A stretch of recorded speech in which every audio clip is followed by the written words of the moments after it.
Alors que vous êtes debout, s'il vous plaît, 1 Pierre chapitre 2, verset 9. 1 Pierre chapitre 2, verset 9. C'est l'un des textes de base. Ah là là là là là là.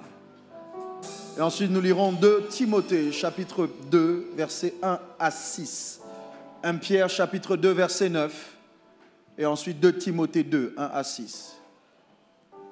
Si vous y êtes, dites Amen. 1 Pierre 2, 9, nous lisons ensemble au compte de 3. 1, 2, 3.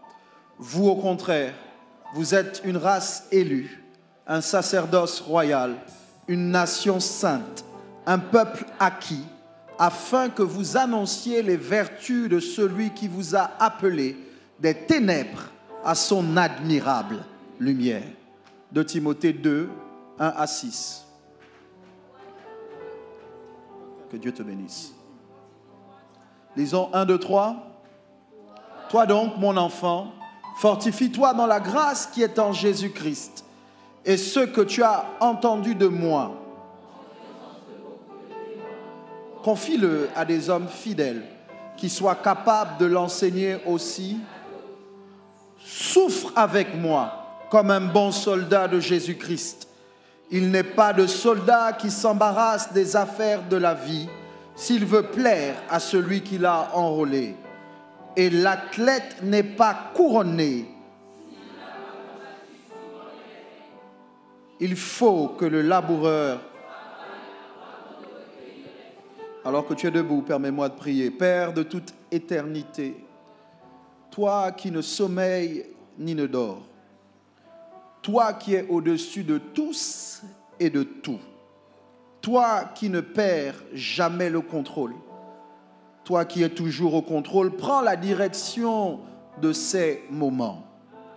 Produis, je te prie, le type d'atmosphère qui est nécessaire à la transformation des vies. Je t'honore et je te rends la gloire d'avance. Je t'aime, Saint-Esprit. Je t'aime, Jésus. Amen. Prenez place, s'il vous plaît. Merci, extra. Oh là là là là là là. Ceux qui prient en langue peuvent prier en langue 30 secondes. Ceux qui ne parlent pas dans le langage de l'esprit, vous pouvez simplement demander à Dieu de disposer votre cœur afin que cette réunion modifie radicalement le cours de votre vie.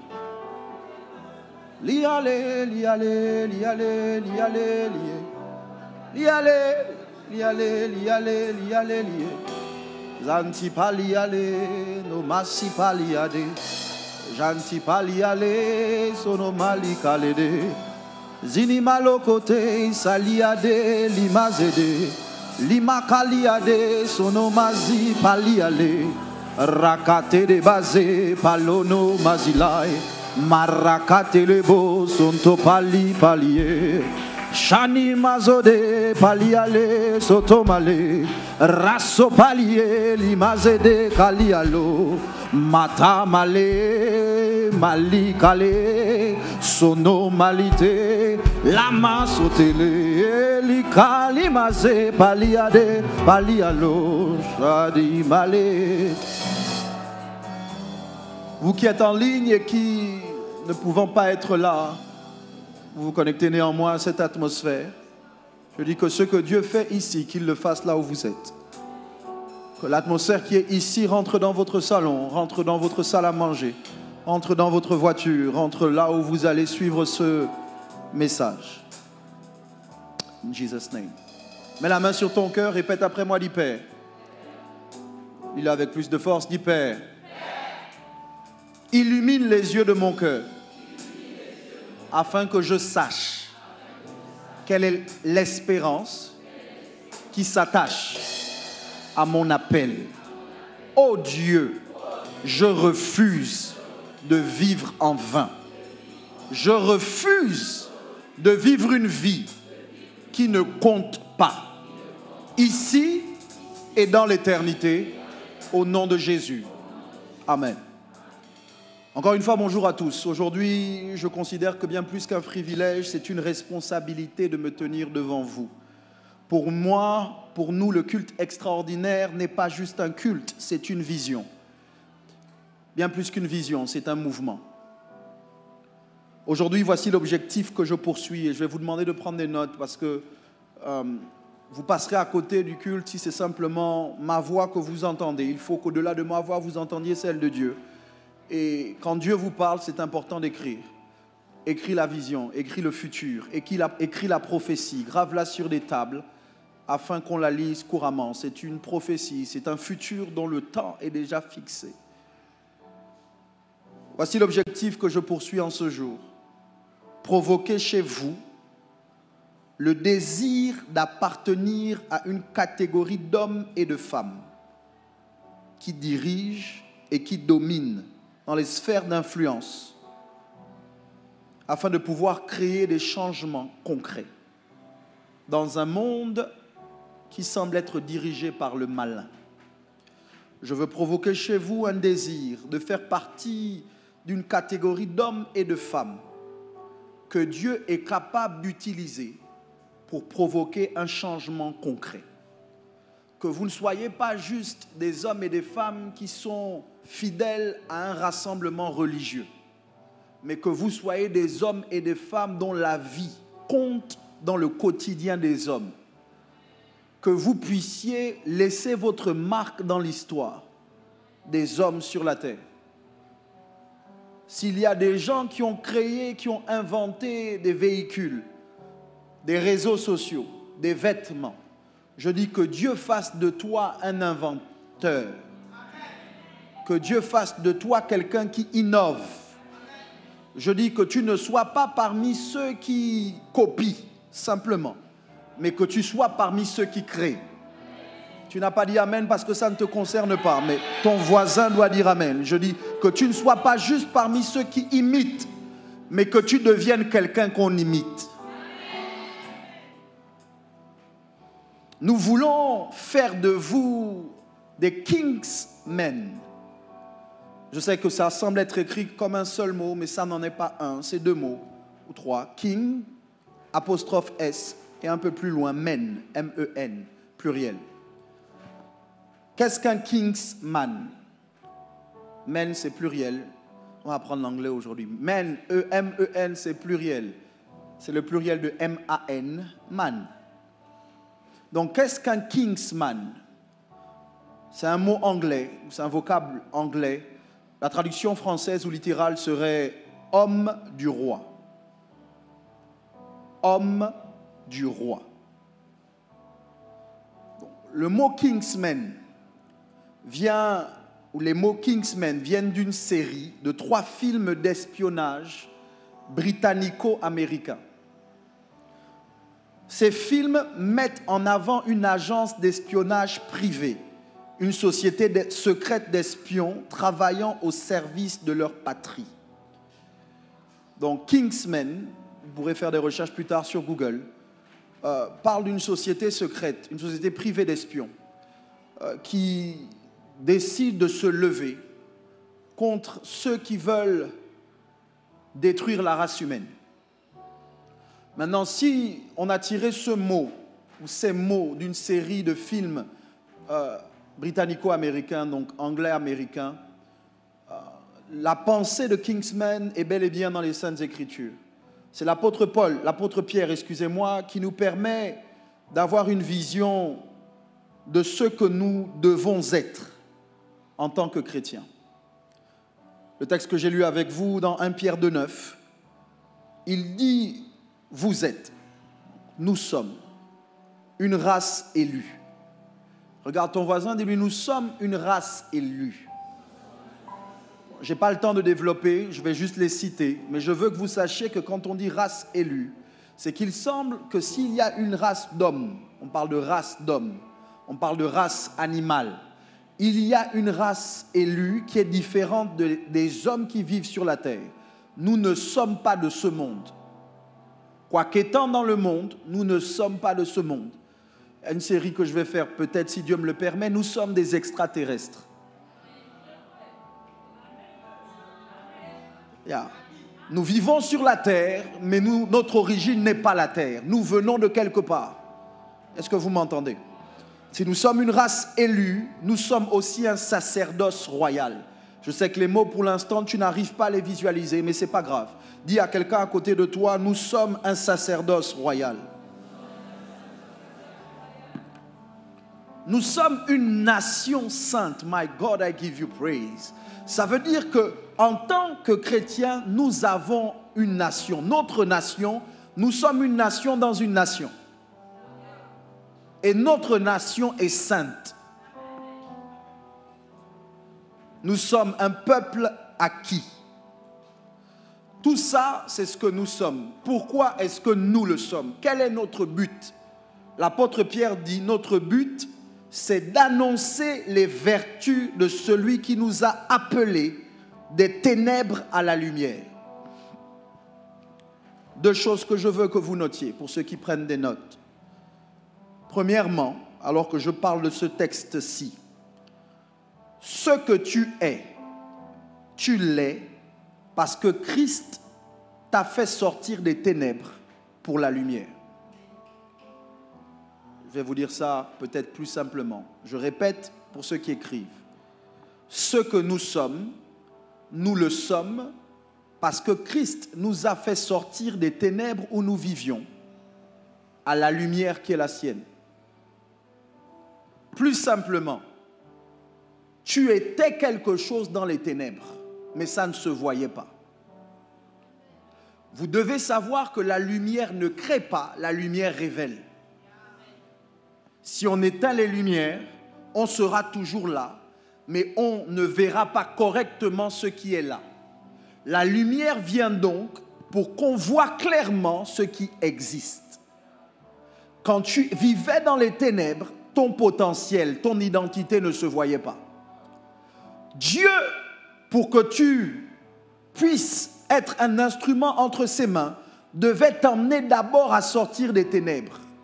Je vais essayer de dire les choses que je vais dire dans un langage accessible à tous. Il y a des choses que Dieu ne crée pas quand il fait noir.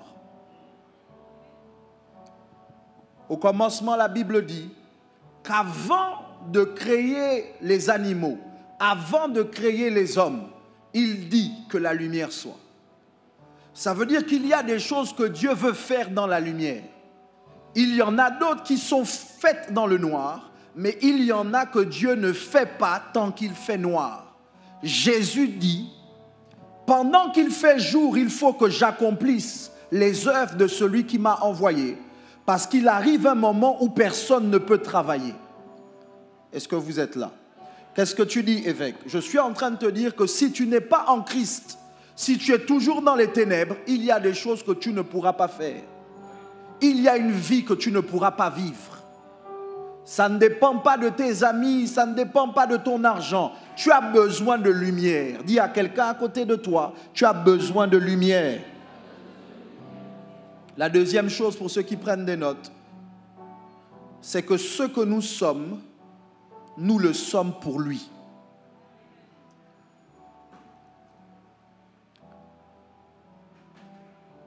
Si tu cherches la lumière, parce que simplement tu veux qu'on voit comment tu es beau, tu es classe, tu es swag, tu es intelligent, tu es fort, c'est que tu passes à côté de la raison pour laquelle Dieu fait briller sa lumière sur toi.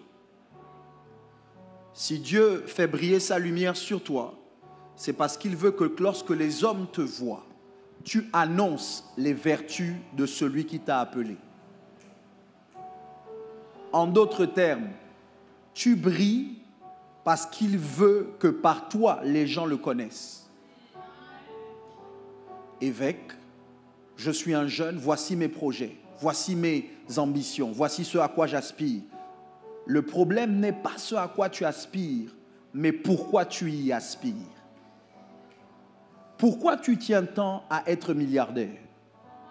Pourquoi tu veux être le prochain Messie? Pourquoi est-ce que tu veux le micro? Pourquoi est-ce que tu veux être une femme d'affaires reconnue? Pourquoi est-ce que tu veux te marier? Pourquoi est-ce que tu veux des enfants? Si la réponse n'est pas parce que je veux le faire connaître, c'est que tes motivations ne sont pas bonnes. Regarde quelqu'un à côté de toi, dis-lui pourquoi tu veux réussir. Attends la réponse.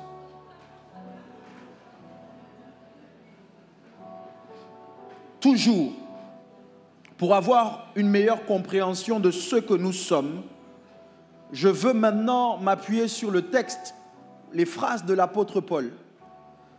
Parce que quel que soit votre domaine d'activité, quelle que soit la sphère d'influence dans laquelle nous devons avoir de l'impact, il y a des valeurs, des traits de caractère que nous devons exemplifier. Que quelqu'un dise impact. Impact. Impact. Si tu gifles quelqu'un assez fort, la trace de la paume de ta main reste. Si tu dois avoir de l'impact, c'est que tu dois laisser une trace. Sauf que quand tu laisses la trace, ça doit être la main de Jésus.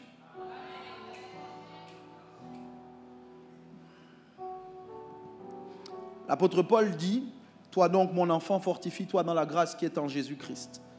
Et ce que tu as entendu de moi en présence de beaucoup de témoins, confie-le à des hommes fidèles qui soient capables de l'enseigner aussi à d'autres. Souffre avec moi comme un bon soldat de Jésus-Christ.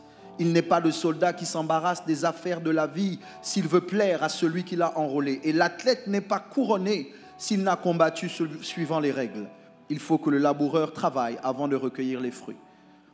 L'apôtre Paul compare Timothée, et moi je veux comparer chacun d'entre vous à ces trois types d'individus. Premièrement, l'apôtre Paul compare Timothée à un soldat. Tu dois être un soldat. Osanaha. Un soldat, et c'est le texte qui le révèle, l'apôtre Paul dit, le soldat cherche à plaire à celui qui l'a enrôlé.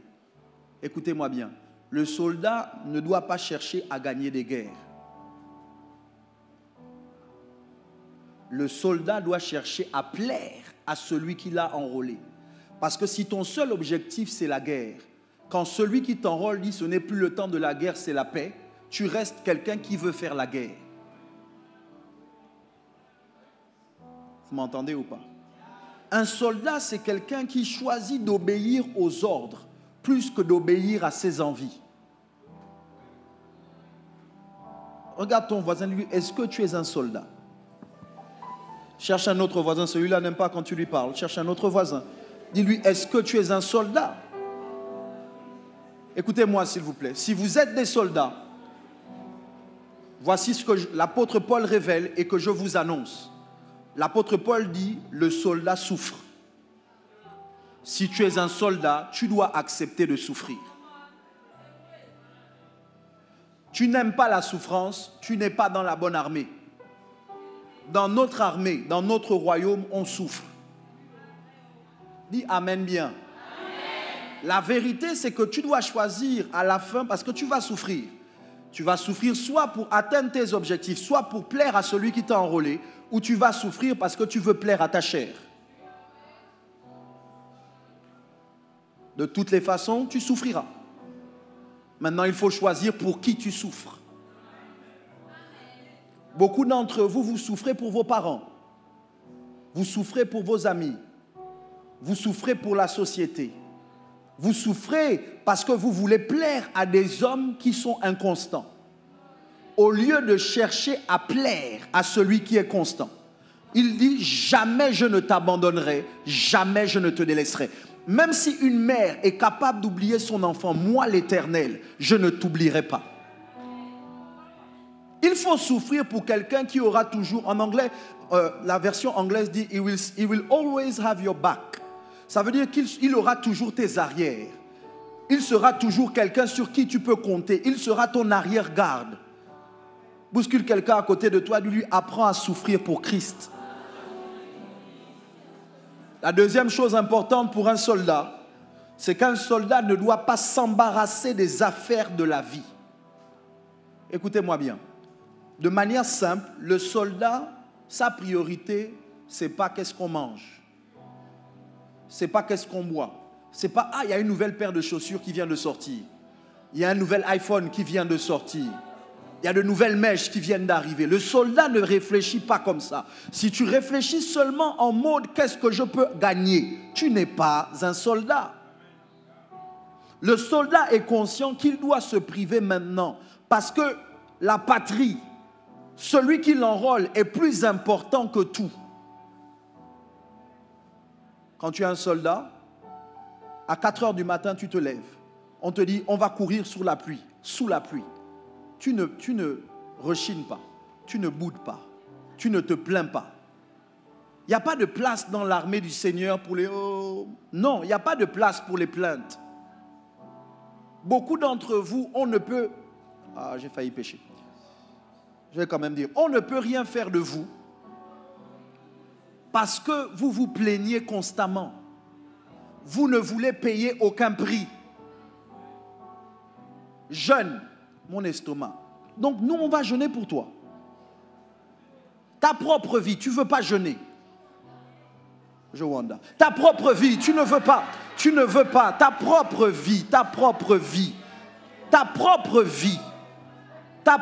vie. Parce qu'au final, qui se plaint de tourner en rond? Qui a mal? Écoute, même quand les gens t'aiment, ils ne savent pas ce que tu vis. On est d'accord de t'accompagner quand tu souffres, parce qu'à un moment, la souffrance est de l'empathie. Mais à un moment, quand tu souffres trop longtemps, les gens doivent vivre. Regarde ton voisin, dis-lui, sois un soldat. Deuxièmement, l'apôtre Paul dit, suivez-moi, il parle d'un autre type d'individu, il parle de l'athlète. L'athlète, contrairement au soldat, my God, I heard you, lui, il ne veut pas plaire à quelqu'un. L'athlète veut être couronné. L'athlète veut avoir la couronne, la médaille d'or, la coupe. L'athlète veut gagner. Regarde ton voisin, dis-lui, dans la vie, il ne suffit pas juste de participer. Dis-lui, non, dans la vie, il faut gagner. Bouscule ton voisin, dis-lui, tu n'es pas venu pour participer. Tu es venu pour remporter la couronne. Tu es venu pour avoir une coupe. Oh, je n'aime pas comment ton voisin te parle. Dis-lui, tu es venu pour avoir une médaille. Tu es venu pour avoir une couronne.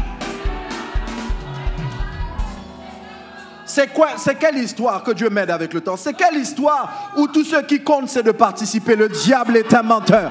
Je dis, tu n'es pas venu sur la terre simplement pour passer. Tu es venu pour être couronné. Tu es venu pour laisser ta marque. Tu es venu pour être le meilleur que tu puisses être. Je n'aime pas comment ton voisin dit amen, mais je cherche des hommes et des femmes dans cette maison. Je cherche des jeunes qui sont venus pour gagner. Oh là là là là là là là là là.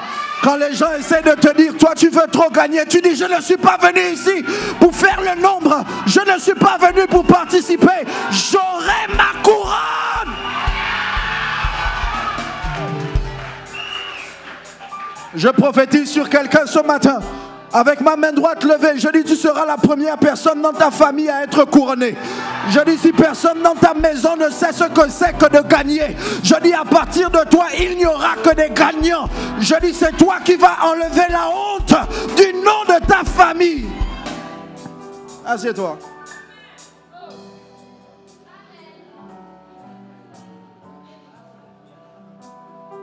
Donc, je dis, l'athlète veut être couronné. Et parce qu'il veut être couronné, l'athlète accepte, suivez-moi, l'athlète accepte de combattre suivant les règles. Écoutez-moi, ça veut dire que ceux qui vous disent que tu peux faire comme tu veux, tu auras quand même la victoire, ils vous mentent. Tous les combats ont des règles.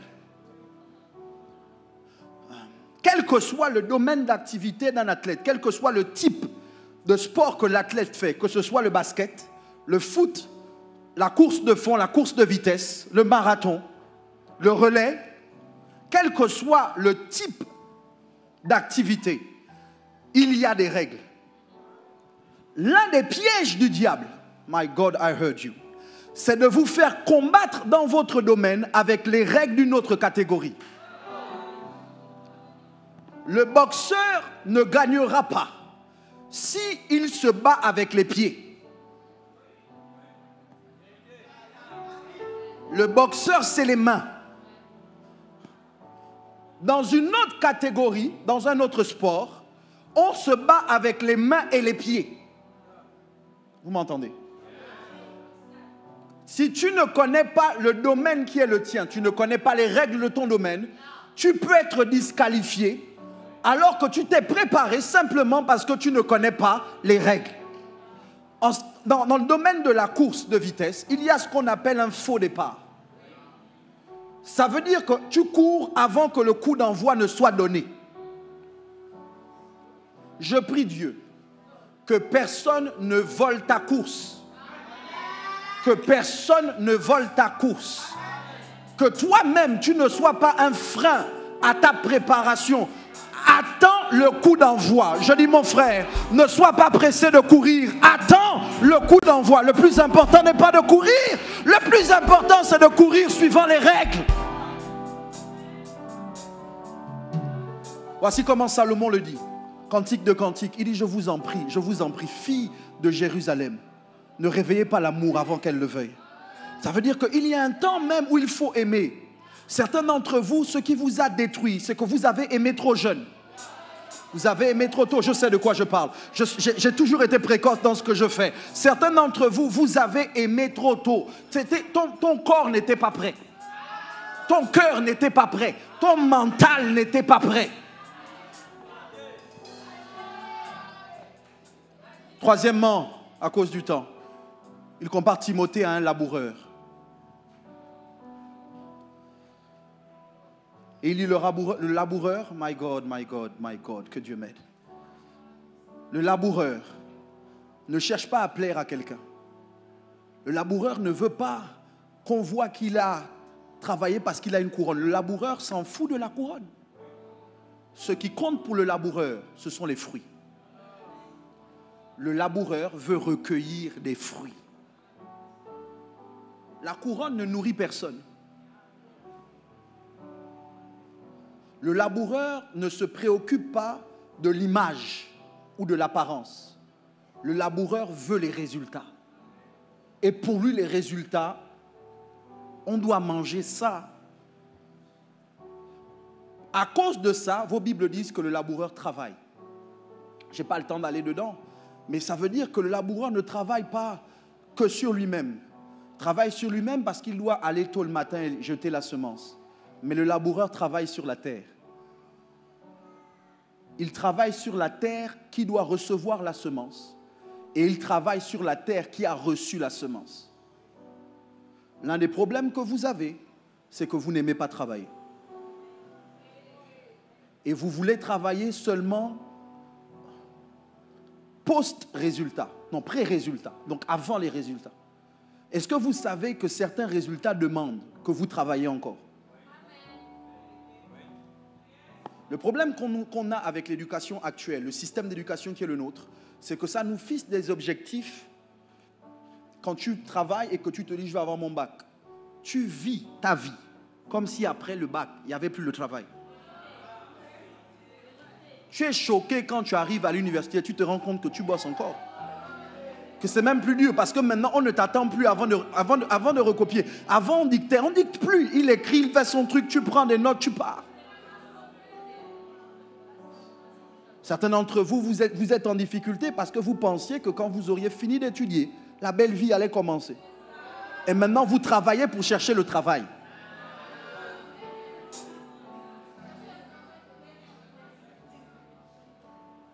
Comment devenir un kingsman efficace et utile? Je dis man, mais ça englobe les femmes. Je n'ai pas beaucoup de temps, du moins, j'ai plus beaucoup de temps. Devenir est un processus. Pour ceux qui prennent des notes, devenir est un processus. Personne ne devient du jour au lendemain. Devenir, dites devenir. Les deux deviendront une seule chair. L'homme quittera son père et sa mère, s'attachera à sa femme, deviendront une seule chair. C'est un processus. À tous ceux qui l'ont reçu, à ceux qui croient en son nom, elle a donné le pouvoir de devenir enfant de Dieu. C'est un processus. Ça demande du temps. Ce n'est pas un événement ponctuel. Si on peut m'emmener ma porte. Kandi prade halo sopaliata. Niskaliade de malikata. La porte qui va être emmenée représente le passage obligatoire qui nous introduit dans une autre dimension de notre vie. C'est ce passage qui nous rapproche de nos objectifs. Suivez-moi, pourquoi vous aimez regarder mes choses? Regardez-moi, c'est moi qui parle. Oui, ça va venir, quand ça vient, vous verrez. Ah là là là.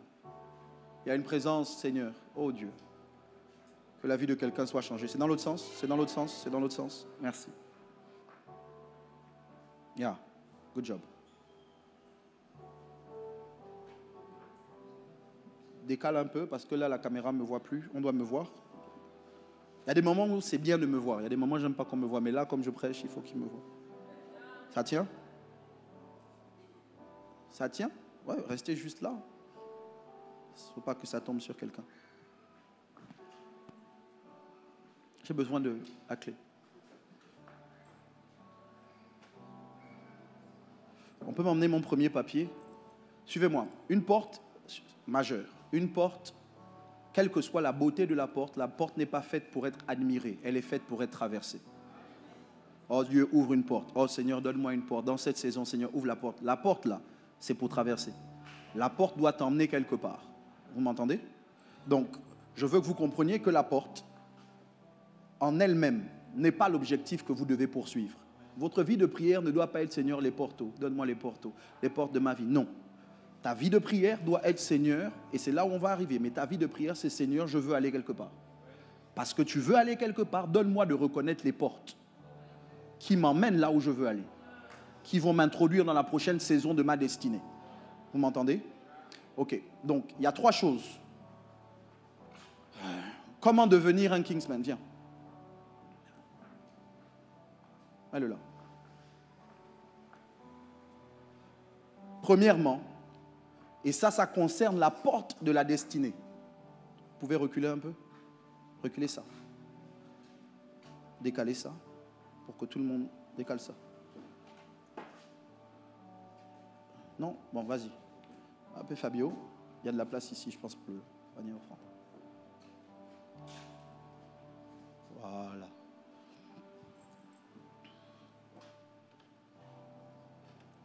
Ok? Comment devenir un Kingsman?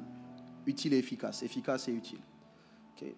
Il faut savoir, premièrement, et là ça concerne la porte de la destinée. Pourquoi j'ai mis porte? Pourquoi j'ai mis la destinée? Parce que Dieu ne fait rien sans but. Si tu existes, c'est que tu as un destin. C'est que tu as une fin. C'est que tu as une destinée. Ça va? Ta vie doit être, Seigneur, aide-moi à accomplir ce pourquoi tu m'as créé, ce pourquoi tu m'as envoyé sur la terre. Révèle-moi ma destinée. En ce qui concerne la porte de la destinée, aucune porte ne s'ouvre, du moins, ce type de porte ne s'ouvre pas sans clé. Avant de vous donner la clé qui ouvre cette porte, je veux vous indiquer où cette porte, comment faire pour traverser cette porte. Il y a une clé que je vais vous donner. Mais cette porte de la destinée fait référence au choix, écoutez-moi bien, au choix de ces inspirations ou de ces modèles. Vous devrez, dans la vie, si vous voulez être les hommes du roi, si vous voulez être efficace, si vous voulez atteindre votre but, vous devrez choisir. Dites choisir. Choisir vos modèles. Évêque, je croyais que la première chose, c'était d'avoir une vision. Parfois, Dieu ne te donne pas une vision. C'est-à-dire que tu n'as pas directement de Dieu une vision.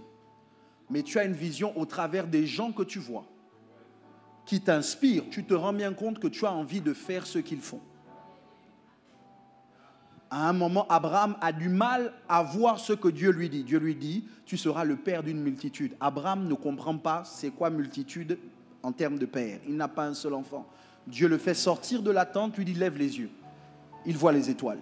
Il dit, si tu peux compter les étoiles, tu pourras compter ta postérité. Vous m'entendez? Que Dieu vous donne de reconnaître les étoiles qui représentent votre destinée. Les hommes et les femmes sont des étoiles. Ce sont des gens qui vous permettent de lever la tête. Regarde quelqu'un, dis-lui, tu vas devoir choisir tes modèles. Ne croyez pas que dans cette vie-ci, on doit vous imposer quelque chose. Si Dieu vous demande de choisir entre la vie et la mort, c'est que vous devez choisir les modèles, les personnes que vous allez décider d'imiter. Ne laisse pas les médias t'imposer un modèle. Ne laisse pas la société t'imposer un modèle. Avant, quelqu'un vient me voir pour me dire « Je veux travailler à la douane. » Pourquoi? Il me dit « Parce qu'il veut être douanier. » Je dis « Tu mens, tu veux l'argent. » À l'époque, plus maintenant, à l'époque, quand tu travaillais à la douane, tu savais que tu aurais de l'argent. Pas parce que le douanier a l'argent, mais à cause des réalités locales. Choisir tes modèles. Traverser la porte de la destinée, tu dois choisir tes modèles. La clé pour ouvrir cette porte, c'est la passion. Il faut être passionné. Ne choisis pas des modèles dans un domaine où tu n'es pas passionné. À cause du temps, parce que mon temps est déjà fini, je suis même à la première porte. À cause du temps, la passion, c'est un désir ardent et brûlant qui ne te donne pas de repos. Tu dors, tu penses. Tu te réveilles, tu penses. C'est le même domaine. Vous qui me dites, je veux être quelque chose, je vous regarde, vous n'êtes pas passionné. Sans passion, rien de grand ne se fait. Dis Amen bien. Amen. Regarde ton voisin, dis-lui, où est ta passion? Non, ça va aller. Si ça tombe, c'est pas grave. Une porte est faite pour être traversée. Tu ouvres cette porte. La porte du destin s'ouvre avec la passion. Tu me dis, mais évêque, je ne sais pas à quoi Dieu m'appelle. Je dis, regarde ce qui te passionne. Ce qui te passionne ne peut pas être secoué. On peut vouloir tuer ta passion, elle ressuscite. Il y a un jour, il y a une heure, il y a un moment où tu avais enfoui quelque chose, ça va revenir. Bouscule quelqu'un à côté de toi, lui réveille ta passion. Réveille ta passion. Ce qui te passionne, il faut le réveiller. Moi, je ne suis pas prédicateur parce que ça paye.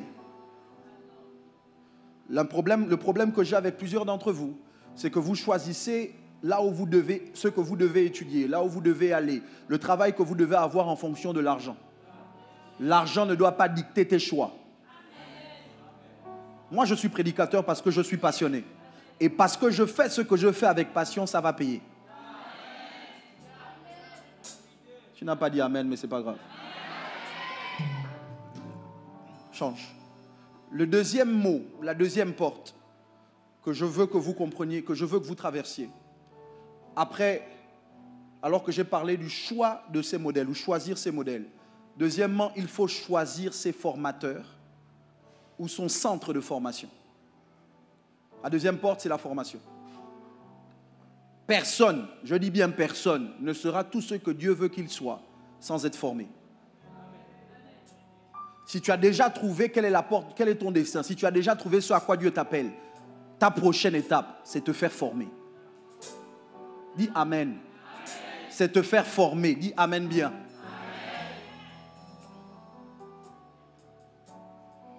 Cette porte, j'ai pas dit tout ce que je voulais dire, mais bon. Cette porte liée à la formation donne accès à la connaissance, au savoir qui est nécessaire pour réduire le fossé entre ce que vous êtes aujourd'hui et ce que vous voulez devenir demain. Il y a un fossé, il y a un trou entre ce que tu es et ce que tu dois devenir. Pour combler ce vide, il te faut l'information, il te faut le savoir, il te faut la connaissance. Vous me suivez? Parfois dans la vie, tu ne pourras pas choisir tes formateurs, mais tu peux choisir ton centre de formation. Par exemple, en choisissant CRN Église Centrale, vous ne choisissez pas vos pasteurs. En choisissant l'église, il y a des pasteurs, des AP, des leaders qui vous sont donnés. Ceux qui ont été à l'université, vous ne choisissez pas vos profs. Vous choisissez la filière. Et on vous impose des profs. Je prie que Dieu te délivre de la pensée selon laquelle, si un prof ne te plaît pas, c'est qu'il ne t'est pas utile. Oh Dieu.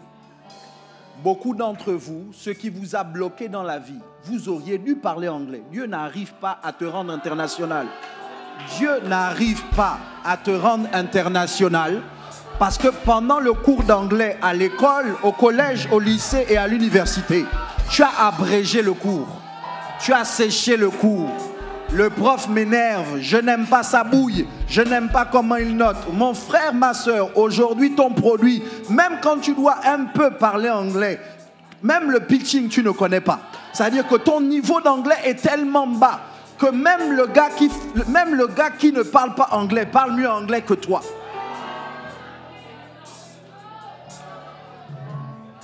Tu aurais dû avoir une renommée internationale.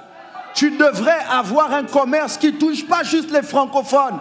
Mais quand Dieu regarde à la langue, ta langue, ton refus de connaissance, ton refus d'apprentissage est le blocage. Il faut arrêter de choisir le culte en fonction de qui prêche.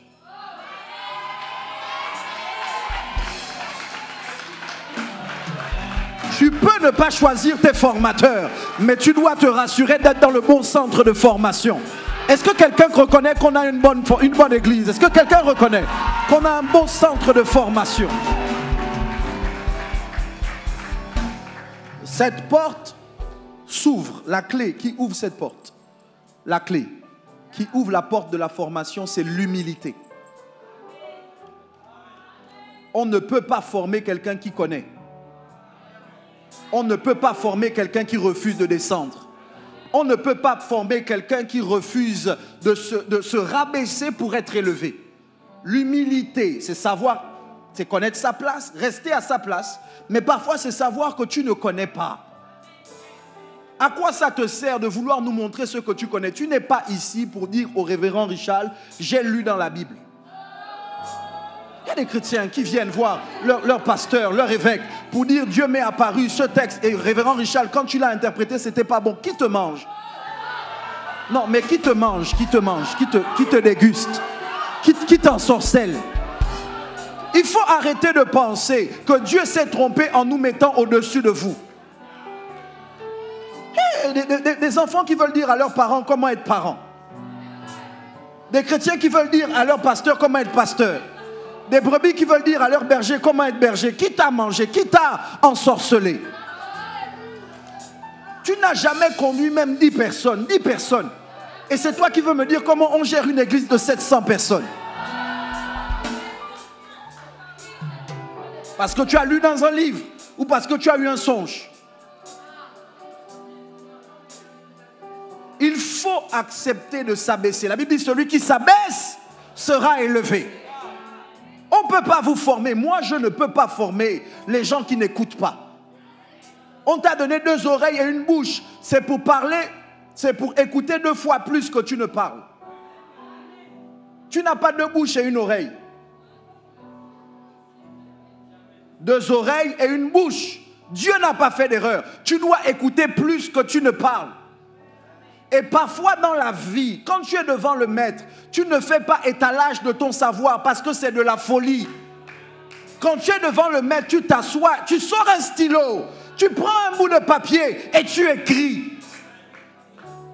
La Bible dit que Marie était assise aux pieds de Jésus pendant que Marthe était occupée. Marie voulait boire des paroles du maître. Il y a des gens. Mon temps est fini.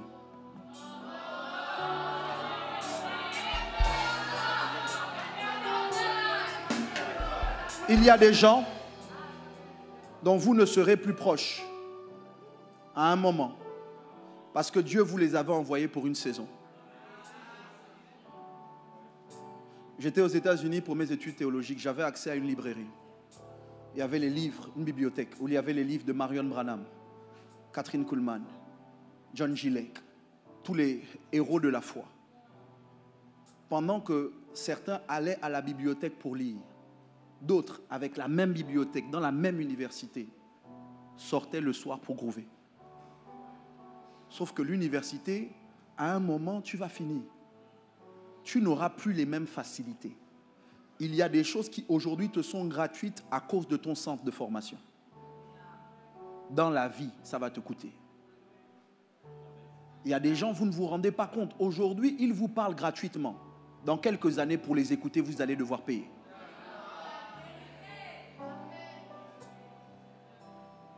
À force de lutter avec les gens que Dieu t'envoie pour te former, tu passes à côté de la saison dans laquelle tu es, qui doit être une préparation pour ta destination. La dernière porte.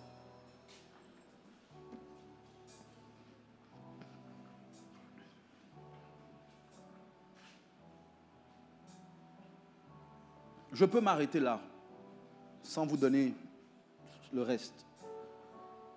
Mais j'aurais l'impression de vous mettre en difficulté. La dernière porte, c'est la porte de la pratique. Et là, après avoir choisi vos modèles, après avoir accepté de vous faire former, maintenant, vous devez oser. O-S-E-R. Vous ne pourrez pas mettre en pratique ce que vous avez appris. Et c'est ça la clé. Si vous ne faites pas preuve d'audace. Cette porte ne s'ouvre pas sans courage. Parfois, ce n'est pas que tu ne sais pas. C'est que tu as tellement peur d'échouer que ce que tu sais reste dans ta tête. Ça ne se manifeste jamais. Est-ce que vous m'entendez ce midi? Je veux aider des gens et c'est pour ça que je prends le temps. Écoutez-moi bien. À un moment, la connaissance enfle. Celui qui connaît mais qui ne fait rien de ce qu'il connaît, à un moment devient orgueilleux. Je connais. Mais pourquoi tu connais et tu ne vis pas?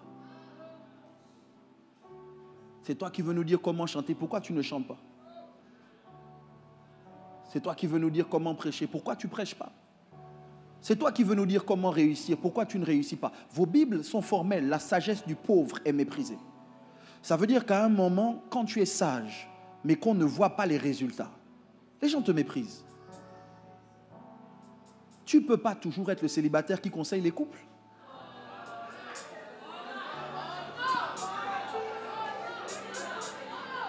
C'est toujours toi qui veux parler du mariage, mais jamais, ça dit toujours.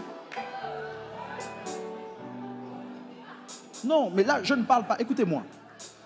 Il y a un type de sagesse inculquée par Dieu, ce qui permet à un prêtre qui ne se marie pas de bénir un mariage. L'apôtre Paul dit d'ailleurs que quoi qu'étant pauvres, nous enrichissons plusieurs. Ça, c'est mystique. Ce n'est pas naturel. Il faut être appelé. C'est Dieu qui décide de prendre de quelqu'un, écoutez-moi, c'est Dieu qui décide de prendre de quelqu'un qui est stérile et d'en faire une mère. Naomi a perdu son mari et ses 2 enfants. Mais Ruth a compris que Naomi n'était pas l'échec. Il y a des gens qui sont plus grands que leurs expériences. C'est mystique. Ce n'est pas normal, ce n'est pas naturel, c'est spirituel. Il y a quelque chose qui est descendu sur eux. Il y a quelque chose qui les habite, qui font que vous ne pouvez pas les évaluer sur la base seulement de leurs expériences. Mais ce sont des exceptions, ce n'est pas la règle. La règle, c'est n'enseigne pas quelque chose que tu ne vis pas.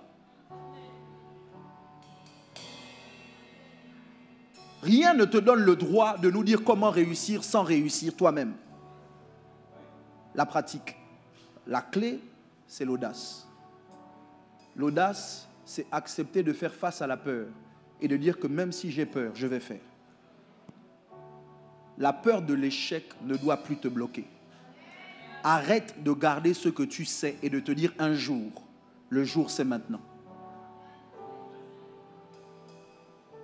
Est-ce que quelqu'un a été béni ce matin? Ce midi.